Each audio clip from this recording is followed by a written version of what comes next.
कहानी नंबर 152। क्या पैसा ही सब कुछ है? माइकल जैक्सन 150 साल तक जीना चाहता था। किसी से हाथ मिलाने से पहले दस्ताने पहनता था। लोगों के बीच में जाने से पहले मुंह पर मास्क लगाता था। अपनी देख रेख करने के लिए उसने अपने घर पर 12 डॉक्टर्स नियुक्त किए हुए थे, जो उसके सर से लेकर पाँव के नाखून तक की जांच प्रतिदिन किया करते थे। उसका खाना लेबोरेटरी में चेक होने के बाद उसे खिलाया जाता था। स्वयं को व्यायाम करवाने के लिए उसने 15 लोगों को रखा हुआ था। माइकल जैक्सन अश्वेत था। उसने 1987 में प्लास्टिक सर्जरी करवाकर अपनी त्वचा को गोरा बनवा लिया था। अपने काले माँ बाप और काले दोस्तों को भी छोड़ दिया। गोरा होने के बाद उसने गोरे माँ बाप को किराए पर लिया और अपने दोस्त भी गोरे बनाए। शादी भी गोरी औरतों के साथ की। नवंबर 15 को माइकल ने अपनी नर्स डेबी रो से विवाह किया। उसके जीवन का बस एक ही लक्ष्य था कि वह 150 साल तक जीवित रहे। इसके लिए वह हमेशा ऑक्सीजन वाले बेड पर सोता था। उसने अपने लिए अंगदान करने वाले डोनर भी तैयार कर रखे थे, जिन्हें वह खर्च देता था, ताकि समय आने पर उसे किडनी, फेफड़े, आँख या किसी भी शरीर के अन्य अंग की जरूरत पड़ने पर वह आकर दे दे। उसको लगता था कि वह पैसे और अपनी प्रसिद्धि के बदौलत मौत को भी चकमा दे सकता है, लेकिन वह गलत साबित हुआ। 25 जून 2009 को उसके दिल की धड़कन रुकने लगी। उसके घर पर 12 डॉक्टर की मौजूदगी में हालत काबू में नहीं आए। सारे शहर के डॉक्टर उसके घर पर जमा हो गए, लेकिन वह उसे नहीं बचा पाए। उसने 25 साल तक डॉक्टर की सलाह के विपरीत कुछ नहीं खाया।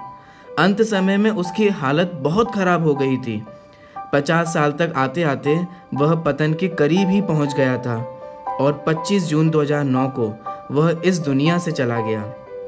जिसने अपने लिए 150 साल जीने का इंतजाम कर रखा था, उसका इंतजाम धरा का धरा रह गया। जब उसकी बॉडी का पोस्टमार्टम हुआ तो डॉक्टर्स ने बताया कि उसका शरीर हड्डियों का ढांचा बन चुका था। उसका सिर गंजा था।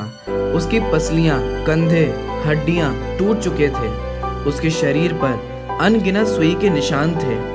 प्लास्टिक सर्जरी के कारण होने वाले दर्द से छुटकारा पाने के लिए एंटीबायोटिक वाले दर्जनों इंजेक्शन उसे दिन में लेने पड़ते थे।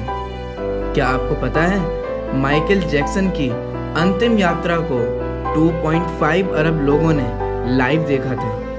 यह अब तक की सबसे ज़्यादा देखे जाने वाली लाइव ब्रॉडकास्ट है। माइकल जैक्सन की मृत्यु के दिन यानी 25 जून 2009 को दोपहर के 3:15 बजे विकिपीडिया, ट्विटर, इंस्टेंट मैसेंजर यह सभी क्रैश हो गए थे। उसकी मौत की खबर का पता चलते ही गूगल पर 8 लाख लोगों ने माइकल जैक्सन को सर्च किया। ज़्यादा सर्च होने के कारण गूगल पर सबसे बड़ा ट्रैफिक जाम हुआ था और गूगल क्रैश हो गया। 2.5 घंटे तक गूगल काम नहीं कर पाया। मौत को चकमा देने की सोचने वाले हमेशा मौत से ही चकमा खा जाते हैं। सार यही है कि बनावटी दुनिया के बनावटी लोग कुदरती मौत की बजाय बनावटी मौत ही मरते हैं। ऐसे प्रसंगों को जानकर कुछ गंभीर प्रश्न उपस्थित होते हैं, जिनका हम सभी को चिंतन अवश्य करना चाहिए। क्या हम बिल्डर्स, इंटीरियर डिजाइनर्स, कैटर्स और डेकोरेटर्स के लिए कमा रहे हैं? विचार कीजिए, हम बड़े बड़े कीमती मकानों और बेहद खर्चीली शादियों से किसे इम्प्रेस करना चाहते हैं? क्या आपको याद है कि कुछ साल पहले किसी की शादी पर आपने क्या खाया था?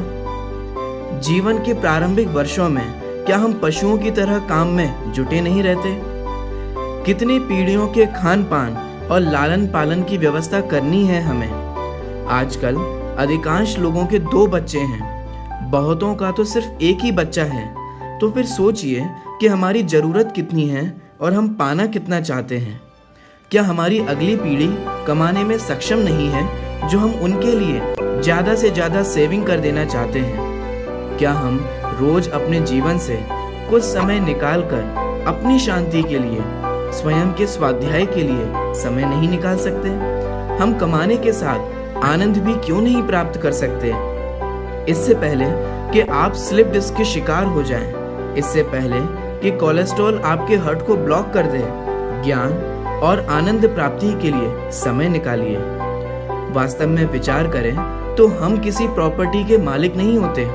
सिर्फ कुछ कागजातों, कुछ दस्तावेजों पर अस्थायी रूप से हमारा नाम लिखा होता है और हमें ऐसा लगता है कि यह जमीन हमारी है। किसी के भी बारे में उसके शानदार कपड़े और बढ़िया कार देखकर ही राय मत बनाइए।